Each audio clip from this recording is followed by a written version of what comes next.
Uno de los casos que tiene una mayor cantidad de dinero que de acuerdo a los fiscales se desfalcó al Estado por parte de un entramado de funcionarios aquí en República Dominicana durante la pasada gestión del expresidente Danilo Medina fue el caso Calamar.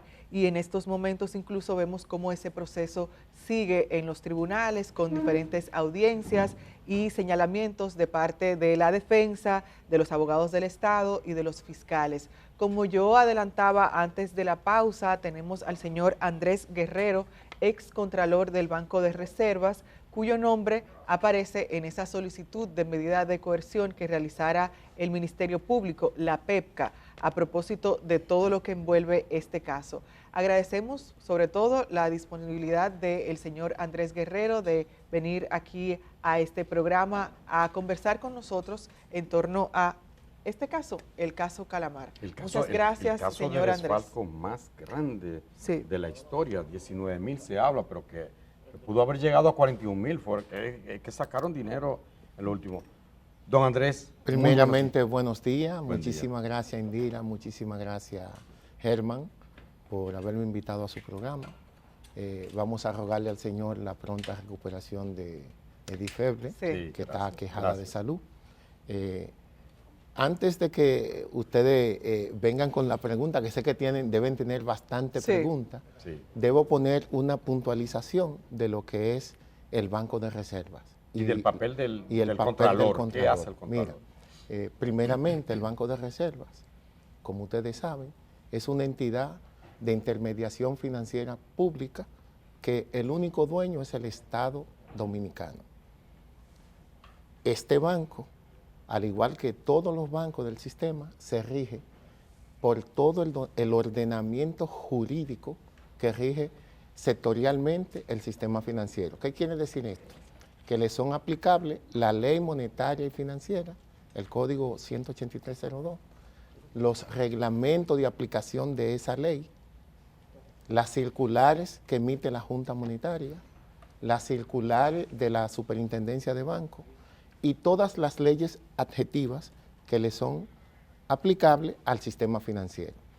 Como ustedes recordarán, en noviembre del año 2000 fue promulgado ese Código Monetario y Financiero y trajo consigo una serie de reglamentación de aplicación obligatoria. Yo no me voy a referir a todos ellos. Hoy le voy a recordar que hay un reglamento de aplicación obligatoria para todos los bancos, es el reglamento de buen gobierno y gestión corporativa, el reglamento de gobierno corporativo. ¿Por qué me refiero a este reglamento? Porque en ese reglamento se ciñen los cimientos de cómo va a ser la gobernanza de las entidades de intermediación financiera y ahí se fija cómo funciona la gobernanza del Banco de Reservas. El Consejo de Directores es la máxima autoridad de ese banco. Luego viene la alta gerencia y todos los demás funcionarios y colaboradores que trabajamos ahí.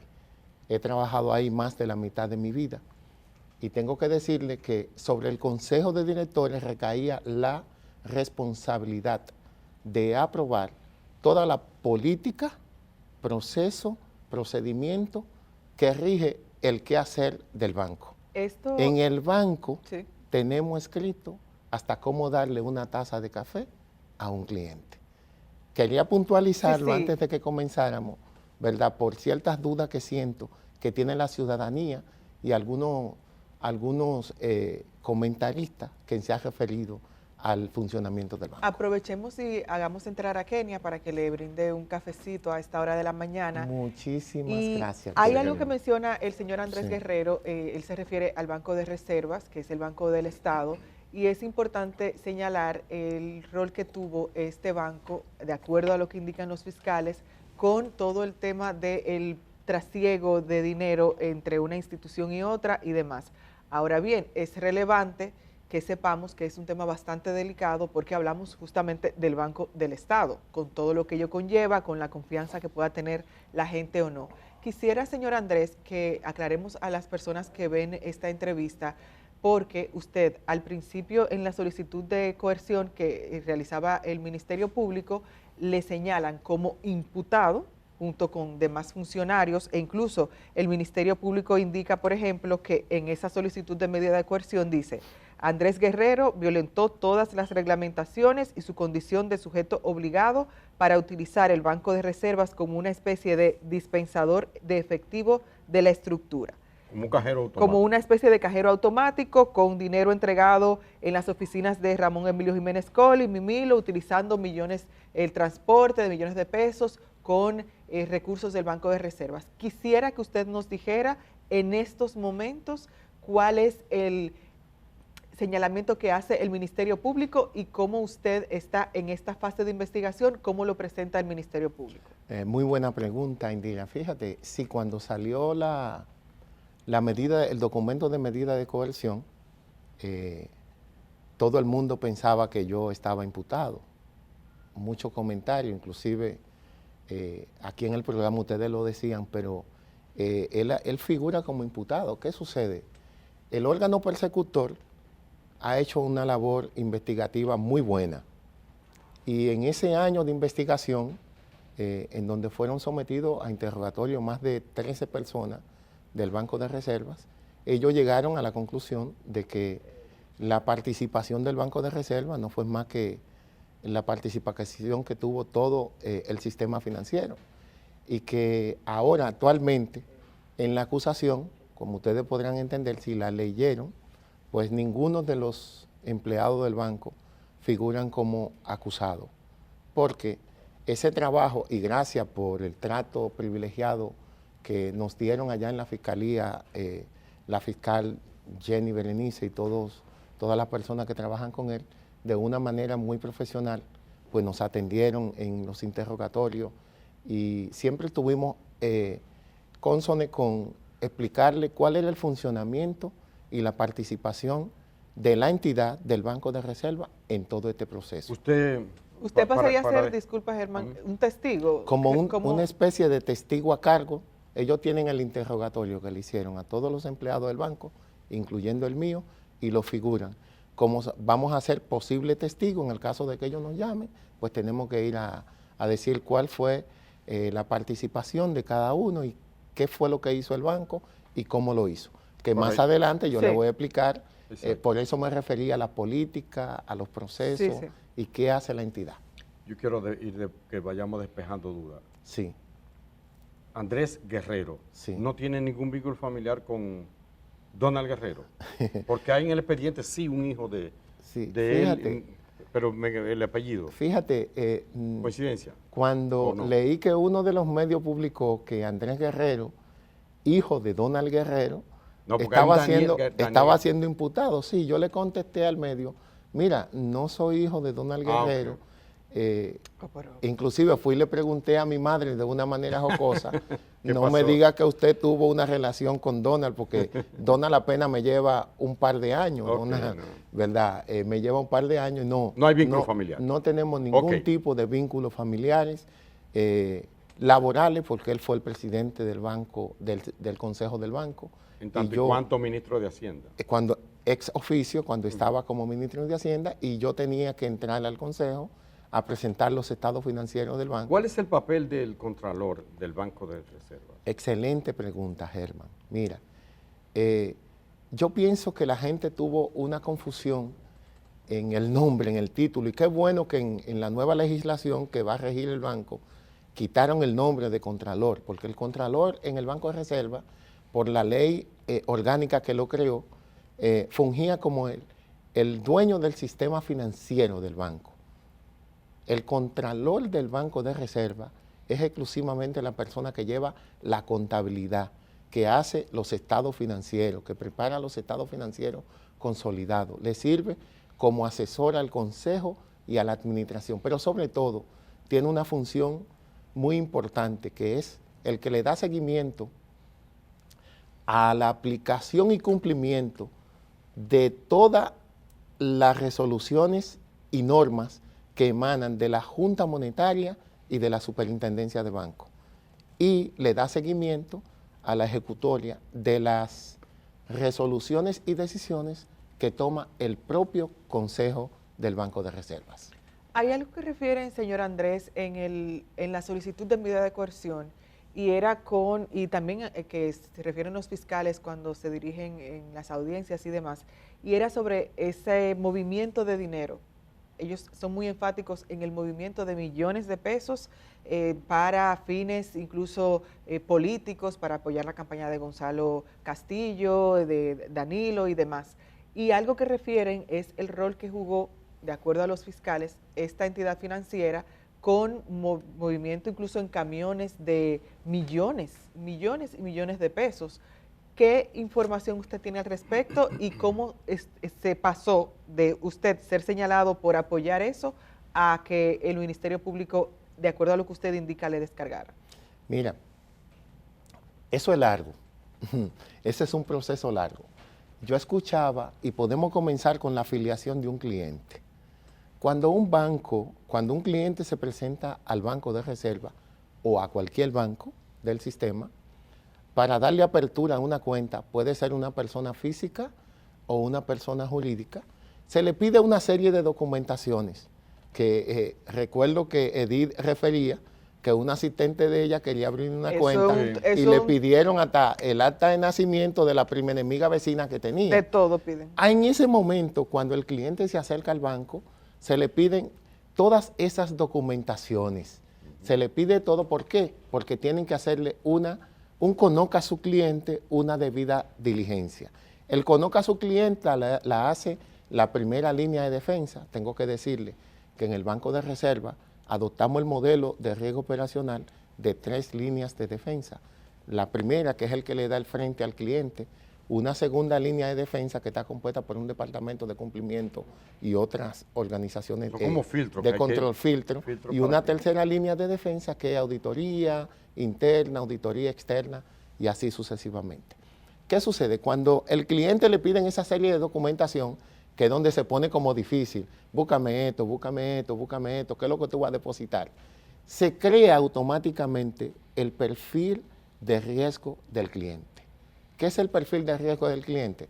Lo que le va a decir a la entidad de intermediación financiera cuál va a ser el movimiento futuro que ese cliente le va a dar a su cuenta. Comienzo por ahí porque estamos hablando de movimiento de efectivo. Movimiento de efectivo.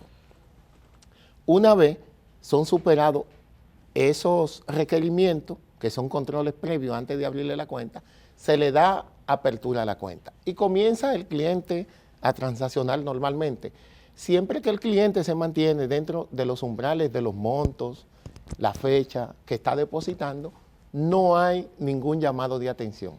Ahora bien, cuando el cliente se sale de esos límites, que fueron lo que él declaró al inicio de la relación que iba a tener con el banco, automáticamente se disparan unas alertas que ustedes preguntaron, ¿qué pasó con esas alertas? Y lo preguntaba no solamente nosotros, sino que lo preguntaba el Ministerio Público y cuestionaba incluso su rol en cuanto a por qué esas alertas y apartarse de acuerdo a lo que dice el Ministerio Público. Exacto. Esas alertas, mira, hay 2 tipos de alerta. Primero, hay una que son las 2 normativas. Cuando un cliente deposita en su cuenta $15,000 en efectivo o su equivalente en cualquier otra moneda, se dispara una alerta y se prepara un reporte que es automático, ese no le pone la mano a nadie, que se llama reporte de transacciones en efectivo. Ese reporte se envía automáticamente al Departamento de Cumplimiento. El Departamento de Cumplimiento de los bancos, incluyendo el Banco de Reserva, se reporta directamente al Consejo de Directores a través del Comité de Cumplimiento. Ese es uno de los reglamentos de los comités que el reglamento de gobierno corporativo exigió que existiera, al igual que mucho. Pero sí tiene una importancia principal en todo este asunto de las alertas. Ellos son los encargados de monitorear las alertas.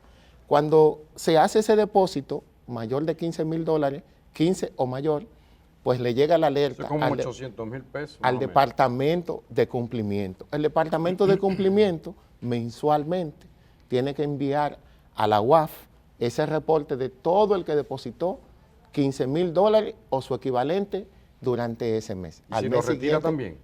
No. aquí va la aclaración. El control que tenemos de debida diligencia y conozca a su cliente es preventivo. La normativa dominicana no tiene establecido que cuando usted hace retiro tenga que hacer ningún tipo de reporte. Y lo llevo en orden, ¿verdad? Para que ustedes y todos los que nos están escuchando entiendan el por qué no se disparaban alertas cuando se hacían retiros. Es solo cuando se hace un depósito. Pero aquí vamos, hacen un depósito de más de $15,000, se hace el RTE, el reporte de transacción en efectivo, se envía a la UAF, pero también se le manda ese mismo reporte como alerta al Departamento de Cumplimiento. Vamos a ponernos creativos, porque aquí es bueno que todo el mundo sepa que estaban investigando transacciones del Estado Dominicano, que es el dueño del banco, con clientes del banco. Ustedes saben lo que significa eso. El Estado Dominicano con clientes del banco. Operaciones con clientes del banco. Exactamente, que son los dos clientes del banco. Entonces, ¿qué pasa? Vamos a ponernos creativos. El Estado le pagó a la persona X 1.000 millones de pesos. ¿Cómo lo paga el Estado? Hace una transferencia directa a la cuenta de ese cliente. Cuando esos 1.000 millones de pesos caen a la cuenta del cliente, viene primero el reporte de transacción en efectivo y segundo, la alerta para el Departamento de Cumplimiento. Aquí comienza cumplimiento, hacer el análisis, investigación, venga acá, llaman, que es lo que dice la norma, llama al cliente y le dice, cliente X, pero usted depositó 1.000 millones de pesos en su cuenta, ¿de dónde vienen? Exacto. Entonces, aquí viene el cliente y se presenta al banco con un legajo de documento y le dice, mira, aquí yo tengo un contrato de cesión de crédito o una compra que el Estado me compró, un terreno o me expropió una tierra que yo tenía, mira el libramiento. Yo soy el abogado de la familia. Y fue el Estado que me pagó. Okay. Yo me imagino que cualquier oficial de cumplimiento, que es el sujeto obligado, ahorita mencionaron, es el sujeto obligado por normativa del banco, cuando ve que fue el Estado que le pagó a esa persona, automáticamente libera los fondos, por una sencilla razón, porque el Estado Dominicano, las transacciones que hace, se presume que son lícitos. Se presume. Se presume que, bueno, pero si llegamos a dudar de que el Estado Dominicano esté haciendo algo ilícito, entonces cerramos el país. Sí. Dice un titular que estoy leyendo aquí, excontralor de Banreserva, o sea, usted sí, transportaba dinero para campaña del PLD en camiones blindados del banco. Sí. Eso es algo que sí, que se menciona. Eso está en el documento de medida de coerción, eso salió como un enunciado. Y en todo el proceso investigatorio, pues se comprobó que eso no es así. Por una sencilla razón, mira, ya no volamos de los retiros, de los marcos. Vamos al uso de los camiones. ¿Qué sucede con los camiones? El transporte de efectivo en los camiones, que el banco no tiene camiones, debo decirle aquí, el banco tiene 0 camiones. El Banco de Reserva no posee camiones. Desde el año 2014, el banco utiliza la compañía CEPROI como un outsourcing, una contrata para el transporte de seguridad de los valores del banco. CEPROI es una entidad fundada con todas las normativas de la ley, que es subsidiaria de otra empresa que se llama Tenedora Banreserva. Ustedes ven. Quien tiene el uso de los camiones y lo maneja directamente con su equipo de seguridad es CEPROI. Y CEPROI, ¿Y por qué lo menciona a usted aquí? Bueno, dinero de campaña para el PLD en camiones blindados del banco. No sé por qué, mencionaron eso en esa ocasión. Una, no soy político, nunca he sido partidario. No, yo no he sido partidario político de ningún partido, ni lo seré. ¿Por qué? Porque no. Porque yo no, una convicción personal que tengo. Yo no quiero pertenecer a ningún partido. Si no lo he sido, hasta esta altura de mi vida, tampoco lo voy a hacer. ¿Hay algo que refiere, señor Andrés, ahora que usted menciona? Perdón, antes de que decirle, que el transporte de efectivo es un servicio usual, habitual, que el Banco de Reserva le ofrece a su cliente. Inclusive yo le traje el proceso, por si acaso ustedes decían, ¿cómo que habitual? Sí. ¿Qué es lo que sucede? Real y efectivamente, cuando esas personas estaban en 2 ocasiones, me comunicó el director general del área que él, cuando vio que ellos retiraron el dinero, que no fueron tanto como mencionaron, de que 1.000 millones, ahí está la acusación, ahí está todo lo que, cómo fueron los retiros. Él le propuso, mira, ustedes están transportando un dinero sin seguridad. El banco tiene un servicio que si ustedes pagan por eso, se lo llevan. Me dijo él que ellos utilizaron ese servicio en 2 ocasiones y de continuaron. Las personas que iban a retirar el dinero. ¿Y quiénes eran esas personas que retiraban el dinero? Mire, real y efectivamente, yo no sé quién iba, porque las personas no pasaban, nunca se vieron conmigo. Yo no conozco al señor Mimilo, nunca lo he visto. Eso le iba a preguntar nunca, también, yo no sé. Yo me enteré de ese señor por este caso y por los medios. Pero vamos a ver, sí. A ver si yo comprendo, que soy ignorante absoluto de los temas bancarios. Me reportan de una sucursal X, de ahí del Centro de los Héroes, por ejemplo, que hay una persona, que hay un cliente que está retirando tantos cientos de millones de pesos, una sola persona, o varios retiros en un solo día. Eso no despierta, no hay alguien que debe tomar, como decir, mira, aquí hay algo raro. No se toma en cuenta. ¿Qué hace el Contralor en esos casos? No se entera. El Contralor no participa en ese tipo de operaciones. Pero no debe informar el gerente del banco. Tampoco. Veo algo raro aquí. No, tampoco. Por una sencilla razón. Ahorita me quedé en que cuando hacen el levantamiento, que están disponibles, cuando cumplimiento dice, ese dinero está limpio, el cliente, el dueño de ese dinero, puede disponer de ese dinero cuando quiera, en la forma que quiera. Oiga, en la forma que quiera, sin importar el monto. Bueno, los controles internos que nosotros establecimos son vivos. A lo mejor, si yo estuviera en el banco ahora, dijera, bueno, como se dio una situación de que estaban retirando mucho efectivo, vamos a coordinar con el departamento de cumplimiento para ahora, cuando una persona retire más efectivo del que usualmente lleva, pues se prepare un ROS. Pero en el ordenamiento jurídico dominicano que rige el sistema financiero, no estaba establecido que al momento de hacer un retiro se elevara ningún tipo de alerta. Por una sencilla razón, el dueño del dinero es el cliente y él dispone de él cuando quiera, en el momento que quiera y en los montos que quiera, siempre que cumpla con toda la política, proceso y la ley de cheque que rige la materia, si es un cheque que está girando. Germán comentaba sobre el señor Mimilo y hay algo que se refería en esta medida de coerción y que quisiera que aclaráramos aquí, aprovecháramos esta conversación. Dice que usted dispuso que se le entregara de manera fraudulenta en efectivo en las oficinas de Ramón Emilio Jiménez Colli, alias Mimilo, quien es la persona que ahora mismo encabeza este tema de los acuerdos con el Ministerio Público. Usted menciona que no conoce al señor Mimilo. No, no lo conozco. ¿No lo conoce? No. Y mira, eso es un caso muy particular. Ahora, como yo lo escribí en un artículo, después de la guerra, todos son buenos generales. Cuando pierden un partido, todo el mundo dice, el entrenador falló aquí. Nosotros somos responsables de la puerta del banco hacia adentro. Claro. Hacia adentro. Lo que pase allá afuera, cómo ellos cobraron ese dinero con el Estado dominicano, la responsabilidad del Estado era verificar antes de pagarle, que no es la responsabilidad de nosotros. Ustedes ven. Entonces, con las informaciones que hacia adentro del banco, que es donde nos deben responder, preguntar a nosotros, el comportamiento no solo mío, de todos los colaboradores del banco que hicieron su función en cumplimiento de una política, de una norma, de un proceso, sin violentarlo. Ustedes ven. Entonces, nosotros no tenemos la omnisciencia con nosotros para saber, con las informaciones que teníamos en ese momento, que ellos estaban haciendo algo indebido, algo doloso.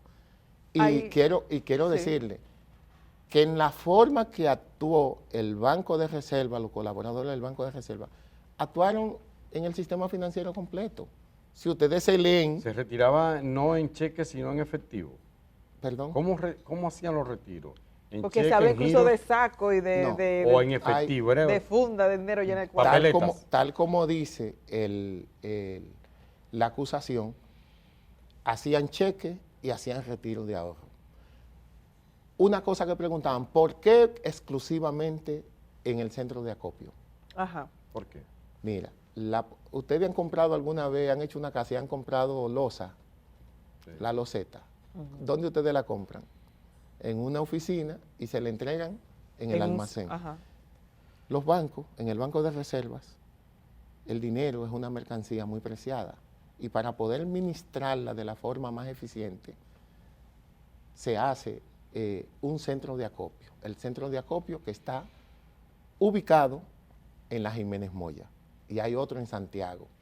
Cuando un cliente por política del banco va a retirar o a cambiar un cheque de 10 millones de pesos en adelante, tiene que obligatoriamente ir a ese centro de acopio para que se lo cambie. No importa dónde no en Santo Domingo, donde único le pueden pagar 10 millones a un cliente, es en el centro de acopio.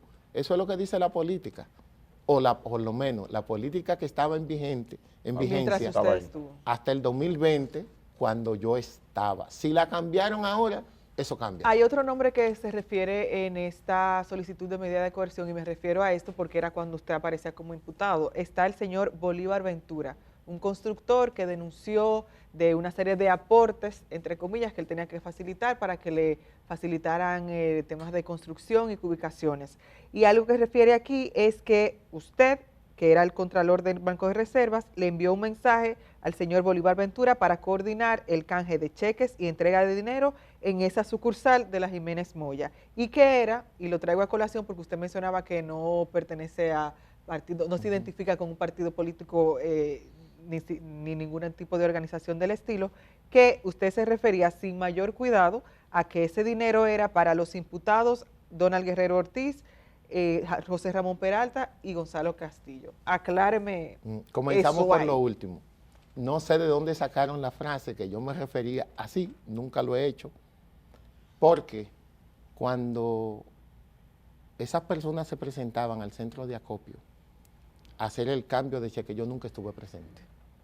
¿Dónde estaba su oficina? Mi oficina está en la Jiménez Moya, pero en el edificio de seguro. Pero en el mismo... Déjenme decirle que el centro de acopio de efectivo es la única área donde todos los empleados, inclusive el contralor y el administrador general, tienen restringido su acceso. Para esa persona poder acceder ahí, hasta donde le hacían el cambio del cheque o del retiro, tenían que autorizarlo y autorizar entrar su vehículo. Quien atendía a esa persona eran los funcionarios del banco con calidad para eso. ¿Cómo iban ellos? ¿Cómo iban ellos? ¿Su camioneta, en su vehículo? De acuerdo a como leí en el interrogatorio que le hicieron al director general de operaciones y al director del efectivo, ellos iban en una camioneta y ¿privada? En un vehículo de ellos, privado. Entonces, pero me falta algo. Que sí, a eso voy. No se me... Esa no se la puedo dejar, ¿verdad? Ajá. Usted dice, ¿cómo es? Miren, tal como le expliqué a los investigadores del órgano persecutor, en una ocasión, a quien yo conocí, que me lo presentó un compadre, fue a Fernando Crisótomo. Y Fernando Crisótomo, parece que ellos se estaban manejando a través de la oficina Torre Banreserva. Ellos llegaron a hacer retiro de efectivo y como se disparó una alerta de que por la oficina Torre no se podía retirar más de 10 millones de pesos, hasta 10 millones de pesos, le cortaron el agua y la luz. Le dijeron, no, tienes que acogerte a los procesos.